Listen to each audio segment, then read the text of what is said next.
Sir 190 million pound का फैसला तो आ गया है, लेकिन कल नैब ने बड़ी एक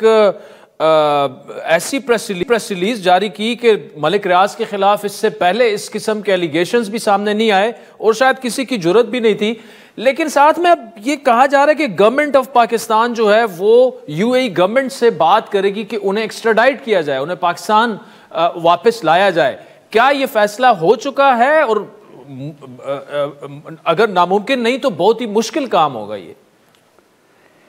ये बात दुरुस्त है आपकी कि इस किस्म के मामलात जो हैं वो उनमें आसानी तो नहीं होती, लेकिन बहरहाल अगर नैब ने ये फ़ैसला किया है तो उन्हें इस बारे में अपनी एविडेंस को मुतल्लिका जो भी अथॉरिटीज़ हैं यूएई की तो उनके सामने रखने और उसके मुताबिक अपना जो है वो केस जो है उसको परसू करने का बिल्कुल हक हासिल है। मैंने वो प्रेस रिलीज देखा नहीं है कि उसमें सब्सटेंस क्या है, लेकिन बहरहाल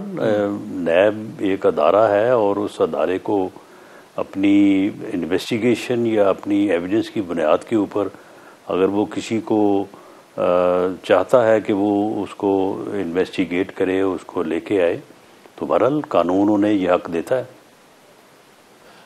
लेकिन राज साहब, मलिक रियाज की स्टेटमेंट ये है, वो ये कह रहे हैं कि जी मुझे गवाह बनाने का दबाव मुझ पर बार बार डाला गया, और ऑब्वियसली वो इशारा उसी जानिब कर रहे हैं कि इमरान खान के खिलाफ आप गवाही दें, लेकिन मैं ये कभी नहीं होने दूंगा, ये प्रेशर पहले भी बर्दाश्त किए हैं, फिर भी मैं बर्दाश्त करूंगा। तो वो तो उल्टा ये कह रहे हैं कि उन्हें विक्टिमाइज किया जा रहा है, उनके एसेट्स फ्रीज किए जा रहे हैं, लेकिन वो कभी गवाही नहीं देंगे।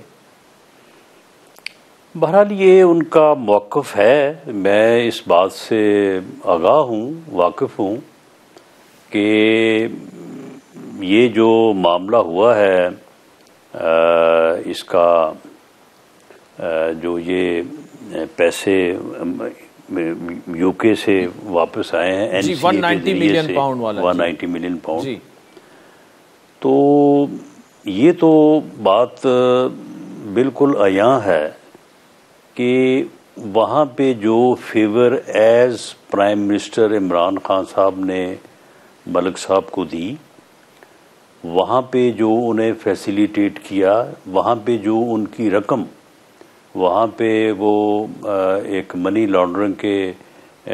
एक्ट के तहत जो है वो ज़ब्त थी और वो मलकियत रियासत पाकिस्तान की थी, स्टेट मनी थी, तो उसे आउट ऑफ कोर्ट सेटल करने के लिए पाकिस्तान की गवर्नमेंट की जिस कंकरेंस की ज़रूरत थी वो उनको दी गई, और उस सहूलत या फेवर के बदले में यहाँ पे उनसे जो है वो एक प्रॉपर्टी, एक ट्रस्ट के नाम, और उस ट्रस्ट के अलावा भी, उसके अलावा भी कोई तकरीबन 28 करोड़ रुपया, उसके अलावा फिर 240 कनाल और बनी गाला में, और इसी तरह को और है वो जेवरात की सूरत में वो चीज़ें ली गई। अब इसमें है तो ऐसे ही कि ये को उन्होंने कोई रजामंदी से तो नहीं दी होंगी। जब एक आदमी किसी मामले में जो है वो फंस जाए तो फिर अगर मुतल्लिका अथॉरिटीज़ जो हैं वो उसकी उस मुश्किल का फ़ायदा उठा के उसे कुछ सहूलत दें और फिर चार्ज करें, तो इसी को करप्ट प्रैक्टिस कहते हैं। अगर ये करप्ट प्रैक्टिस नहीं है तो और फिर करप्ट प्रैक्टिस क्या होती है? तो हुआ तो ऐसे ही है, लेकिन उनका एक अपना मौक़िफ़ है कि जी मैं ये बयान देने को तैयार नहीं हूँ, और इसके ऊपर उन्होंने काफ़ी जो है वो आप कह लें कि स्टैंड लिया है, और बावजूद इस बात के कि इस बात में हकीकत नज़र आती है कि ये को उस वक्त उन्होंने कोई मर्जी से या कोई रजामंदी से ये सारा कुछ नहीं किया होगा, लेकिन वो ये बात कहने को तैयार नहीं है। अच्छा राणा साहब, इसमें पीटीआई एक दूसरी बात भी करती है कि अगर 190 मिलियन पाउंड का मामला शुरू करना है तो 1 हाइड पार्क कॉर्नर से शुरू करें, जो कि हुसैन नवाज की मिल्कियत थी, और उस वक्त मार्केट की जो प्राइस थी हाइड पार्क के आसपास वो डबल पैसों में मलिक रियाज को बेची गई। इस पर क्या कहिएगा आप? वो कहते हैं वहां से शुरू करें कि डबल पैसों में उन्होंने कैसे खरीदी वो। देखें, ये तो इनका कहना है ना, यानी ये तो उस मामले को उलझाना चाहते हैं। ये तो चाहते हैं कि वो जैसे बताया ना कि चोरी शोर मचाना शुरू कर दे, चोर चोर, ताकि शनाख्ती न रहे कि कौन चोर है और कौन नहीं है। ये यूके में अगर यहाँ पे हमारे तो चलो कोई मामलात अभी तक बावजूद इसके कि लैंड रिकॉर्ड की एक बहुत बड़ी एक्सरसाइज मियां शहबाज शरीफ साहब ने उस वक्त की थी when he was chief minister Punjab, लेकिन यहाँ पे तो अभी भी हमारे मामलात जो हैं वो इतने ज़्यादा एक्यूरेट नहीं है। लेकिन वहाँ पे तो ऐसी कोई सूरत नहीं है, वहाँ पे कोई टैक्स अपना बचा ले या वहाँ पे कोई इस किस्म की जो है वो फेक ट्रांजैक्शन कर ले, सवाल ही पैदा नहीं होता। अगर वहाँ पे हसन नवाज शरीफ साहब ने कोई ऐसा मामला किया होता तो वो पहले उनकी तरफ जो है वो कानून का हाथ जो है वो जाता।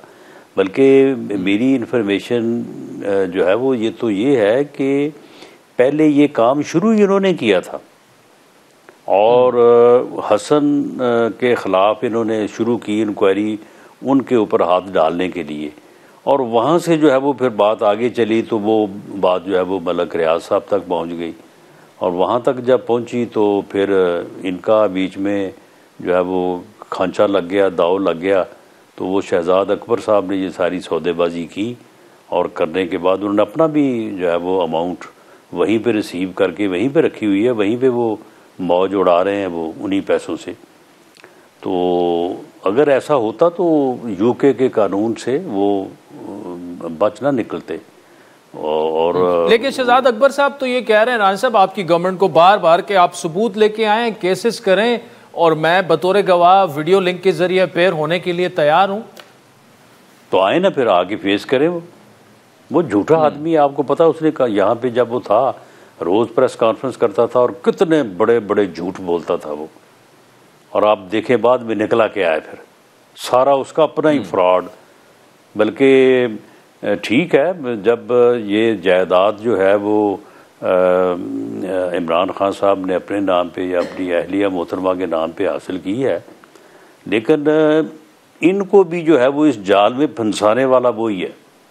ही इज़ द मैन, यानी सही मानों में जिस आदमी ने गंद मचाया ना वो वही आदमी है। तो ये सारी सौदेबाजी करवाने वाला वही आदमी।